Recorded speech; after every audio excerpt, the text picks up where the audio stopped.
ভাবুন তো, এমন একটি শহর যেখানে এরপর আর কোনো শহর নেই, সামনে শুধু বরফ আর পাহাড়।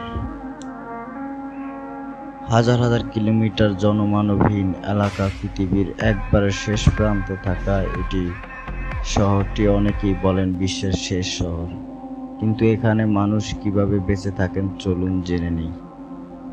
দক্ষিণ আমেরিকা আর্জেন্টিনা উশুয়ায়া শহরকে সাধারণত বিশ্বের সবচেয়ে দক্ষিণের বড় শহর বলা হয়।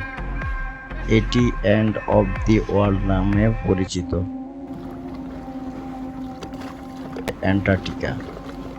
শীতকালে এখানে তাপমাত্রা অনেক নিচে নেমে যায়। চারপাশে বরফ আর পাহাড়ে ঢাকা হিমশীতল সমুদ্র, শক্তিশালী বাতাস, সব মিলিয়ে পরিবেশ বেশ কঠিন। এত কঠিন পরিবেশে মানুষ আধুনিক প্রযুক্তির সাহায্যে স্বাভাবিক জীবনযাপন করে।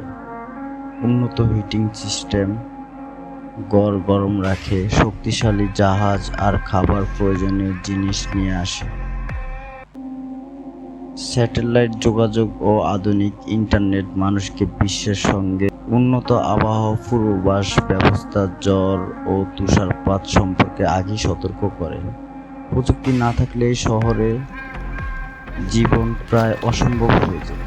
উশুয়ায়া থেকে প্রতি বছর অসংখ্য গবেষণা জাহাজ পর্যটক অ্যান্টার্কটিকার উদ্দেশ্যে যাত্রা করে।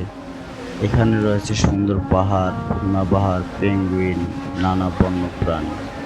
তাই পৃথিবীর অন্যতম দ্রুত শহর হওয়ায় সত্ত্বেও প্রতি বছর হাজার হাজার পর্যটক এখানে ঘুরতে আসেন। তাহলে পৃথিবীর শেষ শহর শুধু একটি শহর নয়, এটি মানুষের বসবাস, সাহস, প্রযুক্তি, অভিযানের প্রতীক। আপনি কি কখনো এই শহরে যেতে চান? কমেন্টে লিখুন। এমন আরও প্রযুক্তির রহস্য জানতে এখনই চ্যানেলটি সাবস্ক্রাইব করুন।